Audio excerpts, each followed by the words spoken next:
열왕기상 17장 8절에서 16절에 있는 말씀을 우리 천천히 읽도록 하겠습니다. 여호와의 말씀이 엘리야에게 임하여 이르시되 너는 일어나 시돈에 속한 사르밧으로 가서 거기 머물라. 내가 그곳 과부에게 명령하여 내게 음식을 주게 하였느니라.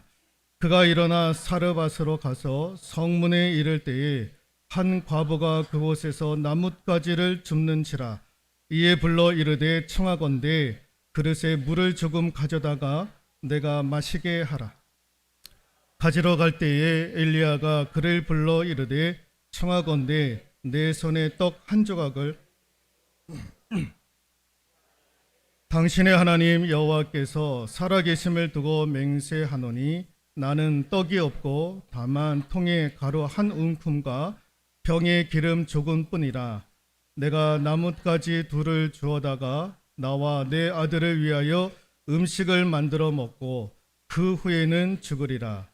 엘리야가 그에게 이르되 두려워하지 말고 가서 네 말대로 하려니와 먼저 그것으로 나를 위하여 작은 떡 한 개를 만들어 내게로 가져오고 그 후에 너와 내 아들을 위하여 만들라.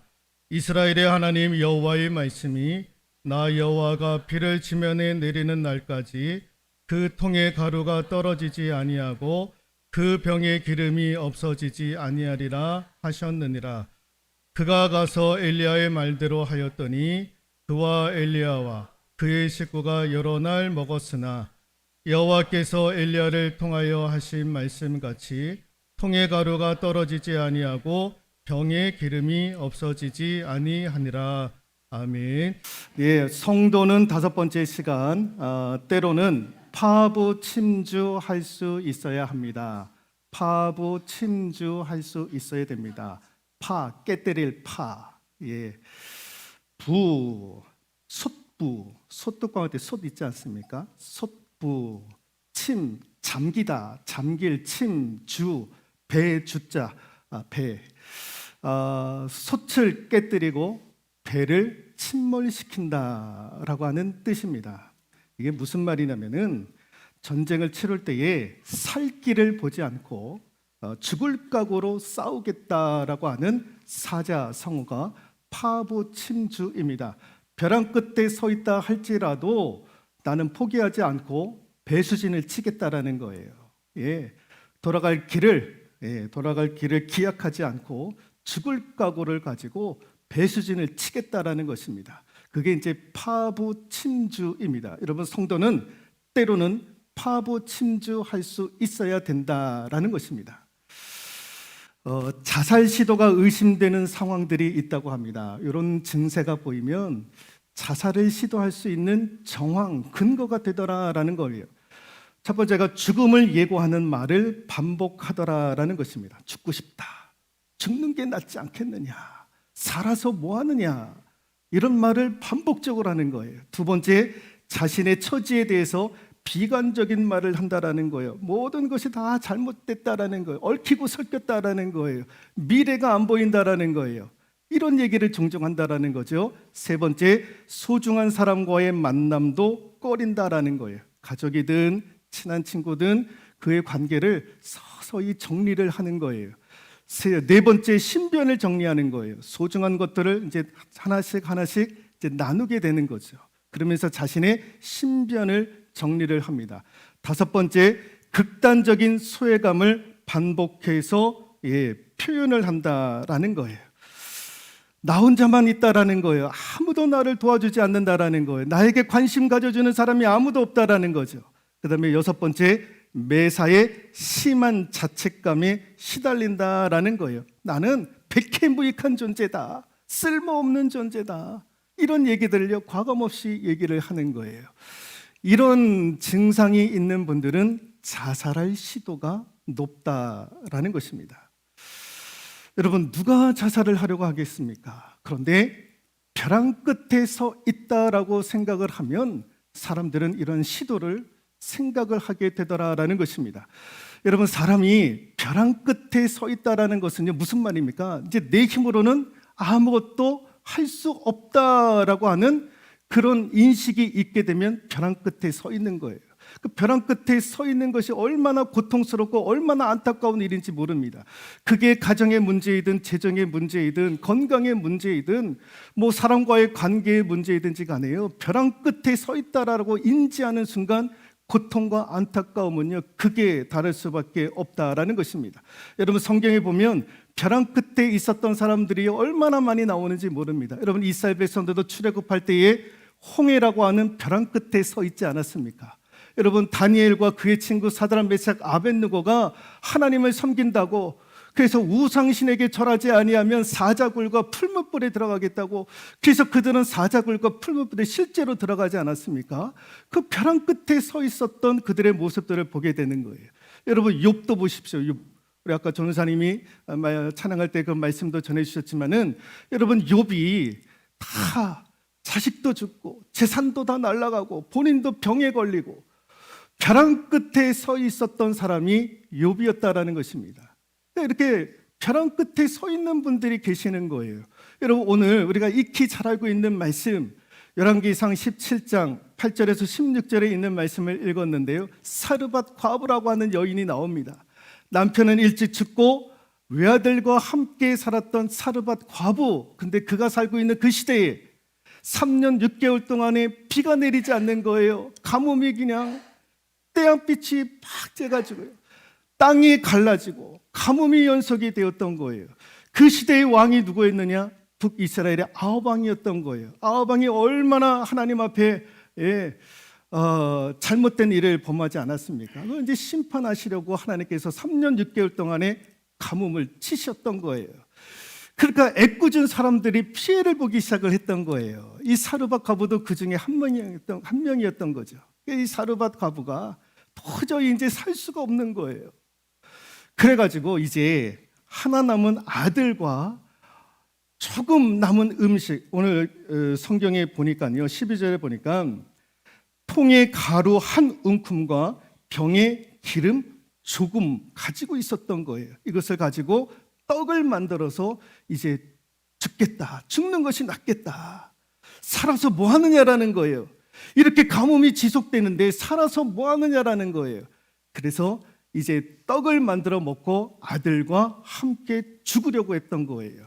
자살을 생각하게 되었다라는 것입니다. 그런데 그때에 하나님께서 엘리야를 그 가정 가운데 보내주셔서 그를 통해서 먹을 것을, 그 가지고 있었던 그 기름과 그 가루를 통해서 떡을 만들게 하셔서 풍족하게 먹였던, 그래서 기적과 같은 일들을 경험을 해서 그 가정이 살아나는 일들을 보게 되는 거예요.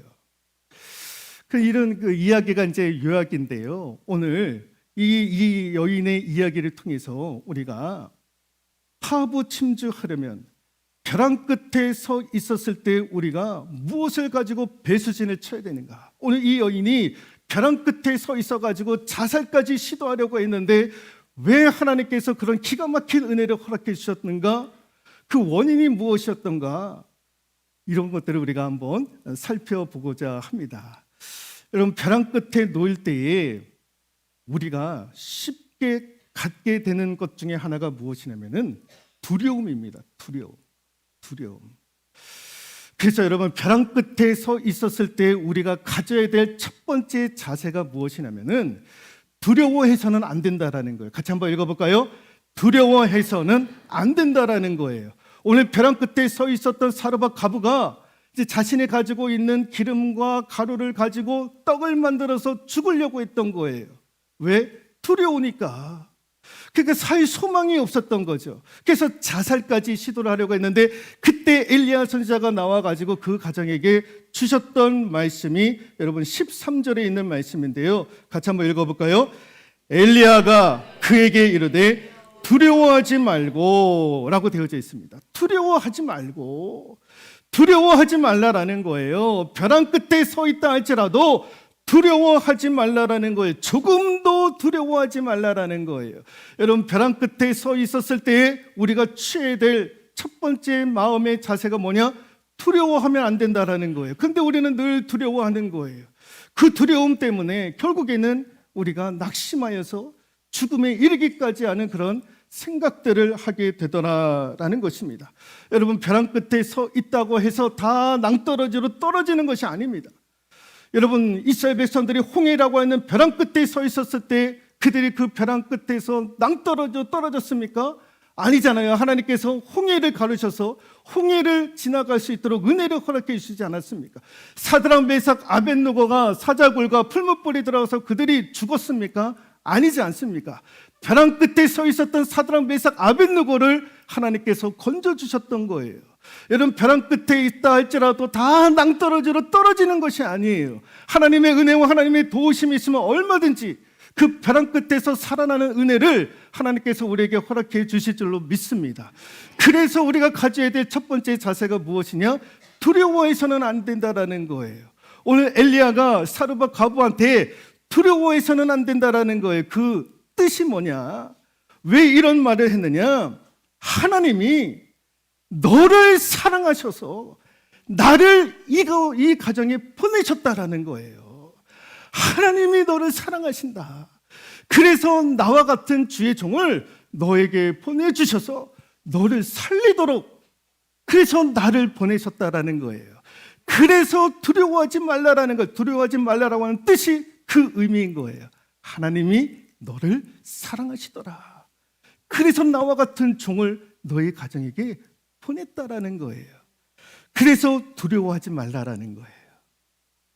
그때 이 이야기를 듣고 이 사르밧 과부가 가졌던 확신 가운데 하나가 무엇이었느냐? 같이 한번 읽어볼까요? 강력한 믿음을 발동하게 되었더라라는 거예요. 그 이야기를 듣고 이 여인이 강력한 믿음을 발동을 하게 되는 거예요. 그 믿음이 어떤 믿음이었는가? 하나님이 날 사랑하신다고? 하나님이 날 사랑하신다고? 그래서 엘리야 목사님을 보내셨다고? 그러면 나를 사랑하는 그 하나님이 나를 건지시고 나를 인도해 가실 거야 라고 하는 이 강력한 믿음을 그가 발동하게 되었다라는 것입니다. 여러분, 우리가 그 번지점프라는 거 아시잖아요. 번지점프. 예, TV를 보거나 이러면은 번지점프, 높은 곳에서 뛰어내리는 거예요. 여러분, 번지점프에서 뛰어내리는 사람들은 참 그 용기도 대단하지 않겠습니까? 근데 막 뛰어내리는 거예요. 근데 여러분, 왜 뛰어내릴 수 있었을까요? 용기가 많아서? 아니죠. 예, 생명줄이 있기 때문에 그 다리에다가 줄을 묶고 번지점프를 하지 않습니까? 그 믿는 구석이 있었기 때문에 그러는 거예요. 믿는 구석이. 여러분, 그럼 믿는 구석이 없으면 여러분 어떻게 거기서 점프를 할 수 있겠습니까? 근데 그 생명줄이 있다고 하는 믿는 구석이 있는 거예요. 여러분, 우리가 벼랑 끝에 서 있다 할지라도 우리들에게도 믿는 구석이 있어야 되는 거예요. 성도들에게도 믿는 구석이 있어야 되는 거예요. 나를 사랑하시는 하나님이 나를 건지시고 인도해 가신다라고 하는 그 믿음, 그 믿음의 발동이 일어나야 되는 거예요. 오늘 사르밧 과부가요, 엘리야 목사님이 그 가정에 찾아와 가지고요, 조금 남은 가루, 조금 남은 기름, 그것을 가져다가 나를 먹여라, 나를 먹이라는 거예요. 목사님을 대접하라는 거예요. 아니, 지금 그것을 먹고 죽으려고 하는 판에 그것을 목사님에게 내놔라, 나에게 내놔라, 나에게 떡을 먹여라 라고 이야기를 하고 있는 거예요. 그런데 사르밧 과부가 어떻게 합니까? 15절 보시면은요, 15절, 그가 가서 엘리야의 말씀대로 하였더니 라고 기록을 하고 있는 거예요. 엘리야 목사님의 말씀대로 하였다라는 거예요. 여러분, 지금 조금 남은 양식을 가지고 그거 먹고 죽으려고 했는데 차라리 엘리야 목사님에게 대접하는 것보다도 나는 못 먹을지언정 그 사르밧 과부에게 누가 있습니까? 외아들 하나 있는 거예요. 차라리 아들에게 먹이는 게 낫지. 여러분, 여러분들이라면 어떻게 하시겠습니까? 그거 가지고 목사님에게 대접을 하겠습니까? 아니잖아요. 예, 나는 못 먹을지언정 내 하나 남은 아들이라도 먹이는 게 본능인데 그 본능을 감추고 믿음의 본능을, 믿음의 발동을 발동하게 되었다라는 거예요. 강력한 믿음을 가지게 되었다라는 거예요. 그 강력한 믿음이 본능을 제압하게 되었다라는 거예요. 여러분, 우리의 본능을 제압할 수 있는 것은요, 믿음밖에 없는 줄로 믿습니다. 예, 강력한 믿음이 선포되어져야 하는 거예요. 하나님께서 우리를 건져주시리라, 하나님께서 우리를 인도해 가시리라 라고 하는 그 강력한 믿음을 발동할 수 있는 저와 여러분들이 될 수 있기를 소망합니다. 여러분, 왜 사르밧 가부가 이런 강력한 믿음을 발동하게 되었던 원동력이 어디에 있었는가? 그 원동력이 어디에 있었는가? 여러분, 14절에 있는 말씀인데요, 14절에 있는 말씀 읽어볼까요? 이스라엘의 하나님 여호와의 말씀이 나 여호와가 비를 지면에 내리는 날까지 그 통의 가루가 떨어지지 아니하고 그 병의 기름이 없어지지 아니하리라 하셨느니라. 이스라엘 하나님 여호와의 말씀이, 하나님의 말씀이 비를 지면에 내리는 날까지 그 통의 가루가 떨어지지 아니하고 그 병의 기름이 없어지지 아니하리라. 예?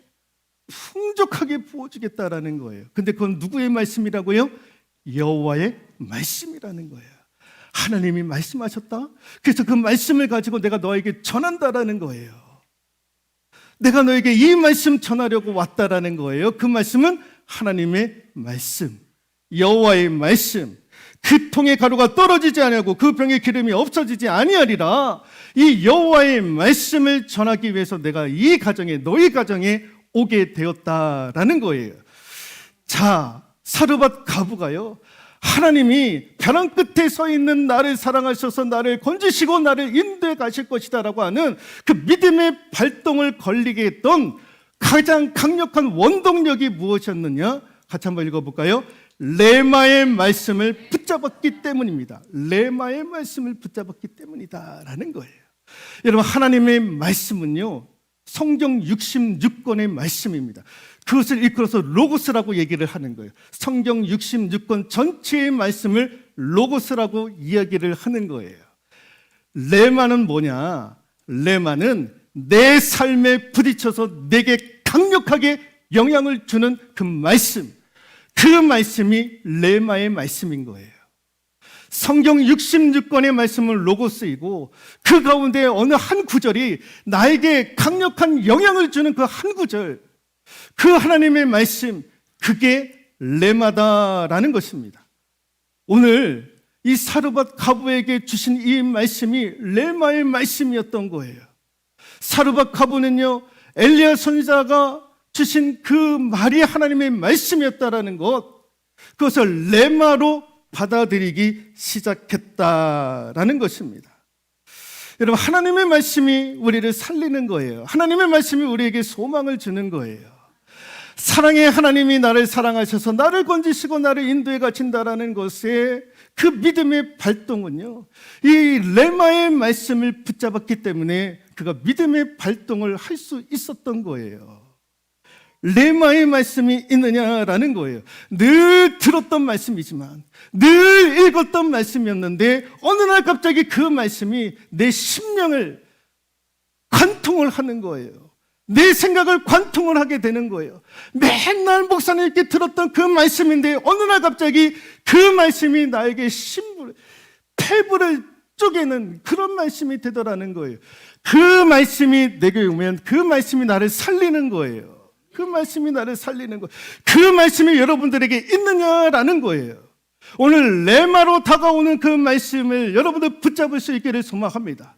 여러분, 66권의 말씀이 로고스입니다. 근데 그 말씀이 나의 말씀이 되려면 어떻게 해야 되느냐? 레마의 말씀으로 나에게 와야 되는 거예요. 그래서 우리가 말씀을 들을 때 어떻게 해야 되느냐? 하나님께 기도해야 되는 거예요. 성령님께 기도해야 되는 거예요. 오늘 내가 성경을 펴서 읽을 때에 이 말씀이 하나님 로고스의 말씀이 아니라 레마의 말씀으로 내게 올 수 있게 하나님 은혜 베풀어 주십시오. 그 말씀 때문에 내가 살아나는 역사를, 내 그 말씀 한 구절 읽었는데 그 말씀이 나를, 내 병을 치유하는 말씀이 되게 해달라고, 그렇게 여러분 기도할 수 있기를 소망합니다. 여러분 주일날 이곳에 오셔서 하나님의 말씀을 들을 때에도 하나님 앞에 기도하셔야 되는 거예요. 오늘도 주의 종의 말씀을 통해서 하나님께서 하나님의 말씀을 전하실 터인데 그 말씀이 내 귀로 한 귀로 들었다 한 귀로 흘려보내지 아니하고 그 말씀이 나를 깨우는 말씀이 되게 해주십시오. 그 말씀이 나를 살리는 말씀이 되게 해주십시오. 그 말씀이 나를 일으키는 소망의 말씀이 되게 해주십시오. 그 레마의 말씀을 저와 여러분들이 붙잡아야 될 줄로 믿습니다. 그 레마의 말씀, 내 심부를, 내 폐부를, 내 생각을 완전히 쪼갤 수 있는, 그래서 그 말씀 때문에 내가 꼬꾸라지고 그 말씀 때문에 내가 회개하고 그 말씀 때문에 내가 살아나는 그런 역사가 이루어질 수 있기를 소망합니다. 여러분 지금은 작고를 하셨지만 1988년도에 소설가 박완서씨라고 하는 여류 작가 소설, 우리나라의 대표적인 여류 문학가 아닙니까? 2011년도에 작곡을 하나님의 부르심을 받았는데, 여러분 1988년도 우리나라에 서울올림픽이 있지 않았습니까? 그 해에 남편을 병환으로 잃어버렸던 거예요. 그리고 3개월 후에 아들마저도 잃어버렸던 거예요. 그 해에 남편과 아들을 보냈던 거예요. 그러니 여러분 하루하루 사는 것이 얼마나 끔찍했겠습니까? 살 길이 없는 거예요. 살아날 힘도 없고 소망도 없었던 거예요. 하루하루 살아가는 것이 그에게는요 너무너무 무거운 짐이 되었던 거예요. 그때에 그가 썼던 책이 무엇이냐면은 한 말씀만 하옵소서, 한 말씀만 하소서라는 책이 지금도 나와 있습니다. 그때에 그 어려운 시기, 그 벼랑 끝에 몰려져 있던 자신의 상황과 환경들에 대해서 간증 비슷한 책이 한 말씀만 하소서, 한 말씀만 하소서. 내가 하루하루 죽고 싶은 하루하루를 보내고 있었던 거예요. 그런데 그때 하나님, 내게 한 말씀만 하옵소서. 내가 그 말씀 때문에 살고 싶습니다. 그러니 오늘 죽고 싶은 나의 심령 가운데 하나님 한 말씀만 하옵소서. 내가 그 말씀 붙잡기를 원합니다. 그래서 그가 말씀을 붙잡았던 거예요. 그래서 한 말씀만 하소서라고 하는 책을 내었던 거죠. 여러분 시편 119편 50절에 있는 말씀입니다. 읽어볼까요? 이 말씀은 나의 고난 중의 위로라. 주의 말씀이 나를 살리셨기 때문이니라 라고 말씀을 하고 있습니다. 고난 중에 위로가 되는 것이 하나님의 말씀이라는 거예요. 그 말씀이 나를 살리셨다라고 성경은 말씀을 하고 있는 거예요. 벼랑 끝에 우리가 붙잡아야 될 것이 무엇이냐? 레마의 말씀인 거예요. 그 레마의 말씀이 나를 위로해주고 위로해준 그 말씀이 나를 살리는 거예요. 그래서 그 말씀을 여러분 붙잡을 수 있기를 소망합니다. 그래서 박완서 소설가가요, 그래서 하나님의 말씀을 붙잡으려 했던 거예요. 그래서 내게 한 말씀만 하옵소서, 나를 살리게 하는 그 말씀 내가 붙잡을 수 있도록 해달라고 그렇게 하나님 앞에 구했던 거예요. 여러분 벼랑 끝에 여러분 저와 여러분들이 하나님의 말씀을 붙잡을 수 있기를 소망합니다. 같이 읽고 말씀 마무리하도록 하겠습니다. 성도의 사전에는 끝장이란 단어가 없습니다. 성도의 사전, 우리의 사전에는요 끝장이라는 단어가 없습니다. 벼랑 끝에 서 있다 할지라도 하나님께서 건지시는 거예요. 하나님께서 우리를 살리시는 거예요. 그때 우리가 품어야 될 마음이 무엇이라고요? 두려워하지 말라. 두려워하지 말라. 그러면서 동시에 그 하나님이 나를 사랑하시니까 나를 건지시고 인도에 가실 것이라고 하는 강력한 믿음이 발동되어질 수 있기를 소망하는데, 그 믿음이 발동되려면 어떻게 됩니까? 레마의 말씀을 붙잡아야 되는 거예요. 그 말씀이 벼랑 끝에서 우리를 살리게 하는 거예요. 오늘 사르밧 과부가 그 말씀을 붙잡았더니 하나님께서 기적과 같은 은혜를 허락해 주셨던 거예요. 그러므로 성도의 사전에는 무엇이 없다고요? 끝장이라고 하는 단어가 있을 수 없다라는 거예요. 끝장났네 아닙니다. 끝장이라는 단어는 있을 수 없다라는 거죠. 그래서 여러분, 우리가 파부침주, 때로는 어렵고 힘들고 벼랑 끝에 서 있을 때에 영의 배수진을 칠 줄 알아야 되는 거예요. 두려워하지 않고 하나님이 나를 건지시고 인도해 가신다라고 하는 그 강력한 믿음의 발동, 그 믿음의 발동은 내 말씀을 붙잡을 때 이루어진다라는 거, 그래야 우리가 살 수 있다라는 거, 오늘 이 사르밧 까불을 통해서 우리에게 주시는 하나님의 음성인 줄로 믿습니다.